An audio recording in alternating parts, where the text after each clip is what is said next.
ಮಾಜಿ ಮುಖ್ಯಮಂತ್ರಿಗಳಾದ ಸನ್ಮಾನ್ಯ ವೀರಪ್ಪ ಮೊಯ್ಲಿ ಅವರೇ, ವೇದಿಕೆಯಲ್ಲಿ ತುಂಬ ಎಲ್ಲ ಪಕ್ಷದ ಹಿರಿಯ ಮುಖಂಡರೇ, ಬಂದಂತಹ ಕಾಂಗ್ರೆಸ್ಸಿನ ಕಾರ್ಯಕರ್ತರೇ, ಅಭಿಮಾನಿಗಳೇ, ಮಾಧ್ಯಮದ ಸ್ನೇಹಿತರೆ, ಇದೊಂದು ಐತಿಹಾಸಿಕ ಕಾರ್ಯಕ್ರಮ. ಜವಾಬ್ದಾರಿ ಹಾಗೂ ಪದಗ್ರಹಣ ಕಾರ್ಯಕ್ರಮ. ಕಾಂಗ್ರೆಸ್ ಪಕ್ಷದ ಹಿರಿಯ ಮುಖಂಡರು ಸುಮಾರು 18 ರಾಜ್ಯಗಳ ಉಸ್ತುವಾರಿಯನ್ನು ಹೊತ್ತಂತಹ ಹಾಗೂ ವಿಶೇಷವಾಗಿ ಒಬ್ಬ ವಿದ್ಯಾರ್ಥಿ ಮುಖಂಡರಾಗಿ ರಾಷ್ಟ್ರ ಮಟ್ಟದಲ್ಲಿ ಕೆಲಸ ಮಾಡಿದಂತಹ ನಮ್ಮ ನೂತನ ಕೆಪಿಸಿಸಿ ಅಧ್ಯಕ್ಷರಾದ ಸನ್ಮಾನ್ಯ BK ಹರಿಪ್ರಸಾದ್ ಅವರ ಅಧಿಕಾರ ಸ್ವೀಕಾರ ಕಾರ್ಯಕ್ರಮ. ಈ ಕಾರ್ಯಕ್ರಮದಲ್ಲಿ ಅವರಿಗೆ ಅಧಿಕಾರವನ್ನು ಸನ್ಮಾನ್ಯ ಮುಖ್ಯಮಂತ್ರಿಗಳು ಹಾಗೂ ಕೆಪಿಸಿಸಿ ಅಧ್ಯಕ್ಷರಾದ ಸನ್ಮಾನ್ಯ DK ಶಿವಕುಮಾರ್ ಅವರು ಹಸ್ತಾಂತರ ಮಾಡ್ತಾರೆ. ಈ ಕಾರ್ಯಕ್ರಮಕ್ಕೆ ಅಖಿಲ ಭಾರತ ಕಾಂಗ್ರೆಸ್ ಕಮಿಟಿಯ ಅಧ್ಯಕ್ಷರಾದ ಸನ್ಮಾನ್ಯ ಮಲ್ಲಿಕಾರ್ಜುನ್ ಖರ್ಗೆ ಅವರು, ಹಿರಿಯ ನಾಯಕರಾದ ಸನ್ಮಾನ್ಯ ಸಿದ್ದರಾಮಯ್ಯರವರು, ಸನ್ಮಾನ್ಯ ಸುರ್ಜೇವಾಲಾ ಅವರು ಭಾಗಿಯಾಗ್ತಾರೆ ಹಾಗೂ ಮಂತ್ರಿಮಂಡಲದ ಎಲ್ಲ ಸದಸ್ಯರು ಕೂಡ ಭಾಗಿಯಾಗ್ತಾರೆ. ಇದೊಂದು ಅಪರೂಪದ ಕಾರ್ಯಕ್ರಮ. 2 ವಿದ್ಯಾರ್ಥಿ ಮುಖಂಡರುಗಳು ಇವತ್ತು ಒಬ್ಬರು ಪಕ್ಷದ ಅಧ್ಯಕ್ಷರಾಗಿ, ಇನ್ನೊಬ್ಬರು ರಾಜ್ಯದ ಮುಖ್ಯಮಂತ್ರಿಯಾಗಿ ಈ ರಾಜ್ಯಕ್ಕೆ ದೊಡ್ಡ ಶಕ್ತಿಯನ್ನು ಕೊಟ್ಟಿದ್ದಾರೆ. ಇವತ್ತು ಸನ್ಮಾನ್ಯ ಹರಿಪ್ರಸಾದ್ ಅವರು ಮುಂದಿನ ಜವಾಬ್ದಾರಿ ವಹಿಸ್ಕೊಳ್ತಾರೆ. ವಿಶೇಷವಾಗಿ ಕಾರ್ಯಕ್ರಮದ ಉದ್ದೇಶ ಒಂದು ಪದಗ್ರಹಣ ಇದ್ದರೆ, ಮುಂಬರುವಂತಹ GBA ಚುನಾವಣೆ ಇರ್ಬೋದು, ಜಿಲ್ಲಾ ಪಂಚಾಯತ್, ತಾಲೂಕ್ ಪಂಚಾಯತ್, ಗ್ರಾಮ ಪಂಚಾಯತ್ ಚುನಾವಣೆ ಇರ್ಬೋದು, ಹಾಗೂ ಮುಂಬರುವಂತಹ 2028ರಲ್ಲಿ ಏನು ಅಸೆಂಬ್ಲಿ ಚುನಾವಣೆ ಬರ್ತದೆ, ಆ ಚುನಾವಣೆಗೆ ಒಂದು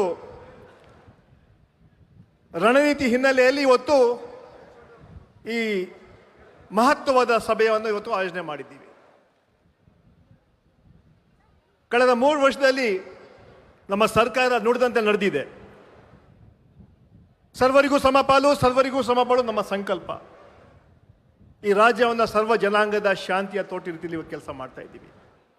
5 ಗ್ಯಾರಂಟಿಗಳೇನು ಘೋಷಣೆ ಮಾಡಿದ್ವಿ, 5 ಗ್ಯಾರಂಟಿಗಳನ್ನು ಕೂಡ ನಾವು ಅನುಷ್ಠಾನಕ್ಕೆ ತಂದಿದ್ದೀವಿ. ಸನ್ಮಾನ್ಯ ಸಿದ್ದರಾಮಯ್ಯ ನಾಯಕತ್ವದಲ್ಲಿ, ಸನ್ಮಾನ್ಯ DK ಶಿವಕುಮಾರ್ ನಾಯಕತ್ವದಲ್ಲಿ ಈ 3 ವರ್ಷದಲ್ಲಿ ಸಮಾಜದ ಎಲ್ಲ ವರ್ಗದ ಹಿತವನ್ನು ಗಮನದಲ್ಲಿಟ್ಕೊಂಡು ಕಾರ್ಯಕ್ರಮ ಕೊಟ್ಟಿದ್ದೀವಿ. ಅದರಲ್ಲಿ ವಿಶೇಷವಾಗಿ ಶಕ್ತಿ ಕಾರ್ಯಕ್ರಮ. ಈ ದೇಶದ ಪ್ರಪಂಚದ ಇತಿಹಾಸದ ಎಷ್ಟು ದೊಡ್ಡ ಕಾರ್ಯಕ್ರಮ ಯಾವತ್ತೂ ಕೂಡ ಯಾವ ರಾಜ್ಯ ಕೂಡ ಕೊಟ್ಟಿಲ್ಲ. ಸುಮಾರು 650 ಕೋಟಿ ಮಹಿಳೆಯರು ಫ್ರೀಯಾಗಿ ಬಸ್ಸಲ್ಲಿ ಪ್ರಯಾಣ ಮಾಡಿದ್ದಾರೆ. ಮಹಿಳೆಯರ ಸಬಲೀಕರಣ ಅಂತ ಹೇಳೋಂಥ ಮಾತು ಹೇಳ್ಬೋದು ನಾವು. ಅದೇ ಯುವಕರಿಗೆ ಯುವ ನಿಧಿ ಇರ್ಬೋದು, ಅನ್ನಭಾಗ್ಯ ಇರ್ಬೋದು, ಗೃಹಲಕ್ಷ್ಮಿ ಇರ್ಬೋದು, ಗೃಹ ಜ್ಯೋತಿ ಮೂಲಕ ಸಮಾಜದ ಎಲ್ಲ ವರ್ಗದ ಹಿತವನ್ನು ಕಾಪಾಡೋದೇ ಕಾಂಗ್ರೆಸ್ ಪಕ್ಷ. ಕಾಂಗ್ರೆಸ್ ಪಕ್ಷ ನೆನ್ನೆ ಮೊನ್ನೆ ಹುಟ್ಟಿಯಂಥ ಪಕ್ಷ ಅಲ್ಲ. 140 ವರ್ಷಗಳ ಇತಿಹಾಸ ಇದೆ ಕಾಂಗ್ರೆಸ್ ಪಕ್ಷಕ್ಕೆ. ತ್ಯಾಗ ಇದೆ, ಬಲಿದಾನ ಇದೆ, ಕಾರ್ಯಕ್ರಮ ಇದೆ, ವಿಚಾರಧಾರೆಗಳಿವೆ. ನಾವು ಗೆದ್ದಿದ್ದೀವಿ, ಸೋತಿದ್ದೀವಿ. ನಿರಂತರ ಹೋರಾಟ, ಸಾಮಾಜಿಕ ಕಳಕಳಿ, ಸಮಾಜದ ಎಲ್ಲ ವರ್ಗದ ಹಿತವನ್ನು ಕಾಪಾಡೋದೇ ಕಾಂಗ್ರೆಸ್ ಪಕ್ಷದ ನೀತಿ ಸಿದ್ಧಾಂತ. ಇಂಥ ಪಕ್ಷದ ಅಧ್ಯಕ್ಷರಾಗಿ ಸನ್ಮಾನ್ಯ BK ಹರಿಪ್ರಸಾದ್ ಇವತ್ತು ಪದಗ್ರಹಣ ಮಾಡ್ತಾ ಇದ್ದಾರೆ. ಇವತ್ತು ನಮ್ಮ ಮೇಲೆ, ನಿಮ್ಮ ಮೇಲೆ ದೊಡ್ಡ ಜವಾಬ್ದಾರಿ, ಹೊಣೆಗಾರಿಕೆ ಇದೆ. ಕಾಂಗ್ರೆಸ್ ಪಕ್ಷ ಸಿದ್ಧಾಂತಗಳನ್ನು, ವಿಚಾರಧಾರೆಗಳನ್ನು ಮನೆಗೆ ಬಿಡಿಸುವಂಥ ಕೆಲಸ ನೀವು ಮಾಡಬೇಕಾಗಿದೆ. ಇವತ್ತು ಸನ್ಮಾನ್ಯ ಮಲ್ಲಿಕಾರ್ಜುನ್ ಖರ್ಗೆ ಅವರ ನಾಯಕತ್ವದಲ್ಲಿ, ಸನ್ಮಾನ್ಯ ರಾಹುಲ್ ಗಾಂಧಿ ನಾಯಕತ್ವದಲ್ಲಿ ಇವತ್ತು ದೇಶದಲ್ಲಿ ಕಾಂಗ್ರೆಸ್ ಪಕ್ಷ ಬಲಿಷ್ಠವಾಗಿ ಹೊರಮುಗ್ತಾ ಇದೆ. ಇವತ್ತು ಕರ್ನಾಟಕದಲ್ಲಿ ನಮ್ಮ ಪಕ್ಷ ಮತ್ತು ಸರ್ಕಾರ ಎರಡೂ ಸನ್ಮಾನ್ಯ DK ಶಿವಕುಮಾರ್ ಅವರು ಹಾಗೂ ಹರಿಪ್ರಸಾದ್ ಅವರು ಜೋಡೆತ್ತು ಥರ ಇವತ್ತು ಕರ್ನಾಟಕ ಒಬ್ಬರು ಪಕ್ಷದ ಅಧ್ಯಕ್ಷರಾಗಿ, ಒಬ್ಬರು ಮುಖ್ಯಮಂತ್ರಿಗಳಾಗಿ ರಾಜ್ಯದ ಅಭಿವೃದ್ಧಿಗೆ ಕೆಲಸ ಮಾಡುವಂಥ ಕೆಲಸ ಇವತ್ತು ಮುಂದೆ ಮಾಡ್ತಾ ಇದ್ದಾರೆ. ಆ ಹಿನ್ನೆಲೆಯಲ್ಲಿ ಇಂತಹ ಕಾರ್ಯಕ್ರಮದ ತಾವೆಲ್ಲ ಇವತ್ತು ಸಾಕ್ಷಿ ಆಗ್ತೀರಾ. ಇವತ್ತು ವಿಶೇಷವಾಗಿ ದಿಗ್ಗಜರ ವೇದಿಕೆ ಇದು. ಆಲ್ ಇಂಡಿಯಾ ಕಾಂಗ್ರೆಸ್ ಕಮಿಟಿ ಅಧ್ಯಕ್ಷರು ಸನ್ಮಾನ್ಯ ಮಲ್ಲಿಕಾರ್ಜುನ್ ಖರ್ಗೆ ಇರ್ತಾರೆ, ಸನ್ಮಾನ್ಯ ಸಿದ್ದರಾಮಯ್ಯ ಇರ್ತಾರೆ, ಮುಖ್ಯಮಂತ್ರಿಗಳಾದ ಡಿ ಕೆ ಶಿವಕುಮಾರ್ ಅವರು ಹಾಗೂ ಕೆಪಿಸಿ ಅಧ್ಯಕ್ಷರಾದ ಸನ್ಮಾನ್ಯ ಬಿ ಕೆ ಹರಿಪ್ರಸಾದ್ ಅವರು ಈ ವೇದಿಕೆ ಮೂಲಕ ಏನು ಸಂದೇಶ ಕೊಡ್ತಾರೆ ಅದಕ್ಕೆ ಜನರು ಮುಟ್ಟಿಸೋಂಥ ಕೆಲಸ ನೀವು ಮಾಡೋಣಂತ ಮಾತನ್ನು ಹೇಳ್ತಾ ಇವತ್ತು ಬಹಳ ವಿಶ್ವಾಸದಿಂದ ಹೇಳ್ತಾ ಇದ್ದೀನಿ. ನಾನು 2028ರಲ್ಲಿ ಮತ್ತೆ ರಾಜ್ಯದಲ್ಲಿ ಕಾಂಗ್ರೆಸ್ ಪಕ್ಷ ಅಧಿಕಾರಕ್ಕೆ ಬಂದೇ ಬರುತ್ತೆ ಅಂತ ಹೇಳೋ ಮಾತನ್ನು ಹೇಳ್ತಾ 2029ರಲ್ಲಿ ಕೇಂದ್ರದಲ್ಲಿ ಇಂಡಿಯಾ ಮೈತ್ರಿಕೂಟದ ಸನ್ಮಾನ್ಯ ರಾಹುಲ್ ಗಾಂಧಿಯವರು ಈ ದೇಶದ ಪ್ರಧಾನಮಂತ್ರಿ ಆಗ್ತಾರೆ ಅಂತ ವಿಶ್ವಾಸವನ್ನು ವ್ಯಕ್ತಪಡಿಸ್ತಾ ಮೊನ್ನೆ ನಡೆದಂಥ 2 ಬೈ ಎಲೆಕ್ಷನ್ಗಳಲ್ಲಿ ದಾವಣಗೆರೆ ಇರ್ಬೋದು, ಬಾಗಲಕೋಟೆ ಇರ್ಬೋದು, ಭಾರತೀಯ ಜನತಾ ಪಾರ್ಟಿಯವರು ಟೀಕೆ ಮಾಡ್ತಾ ಇದ್ರು.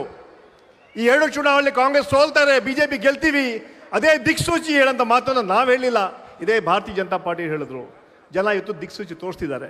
ಇದೇ ಏನು ದಿಕ್ಸೂಚಿ ಅಂತ ಹೇಳಿದ್ರೆ 2028ರಲ್ಲಿ ಕಾಂಗ್ರೆಸ್ ಪಕ್ಷ ಮತ್ತೆ ಅಧಿಕಾರಕ್ಕೆ ಬರುತ್ತೆ ಅಂತ ಮಾತನ್ನು ಹೇಳ್ತಾ ನಾವೆಲ್ಲ ಸರಿ ಕಾಂಗ್ರೆಸ್ ಪಕ್ಷವನ್ನು ಕಟ್ಟುವಂಥ ಕೆಲಸ ಮಾಡೋಣ.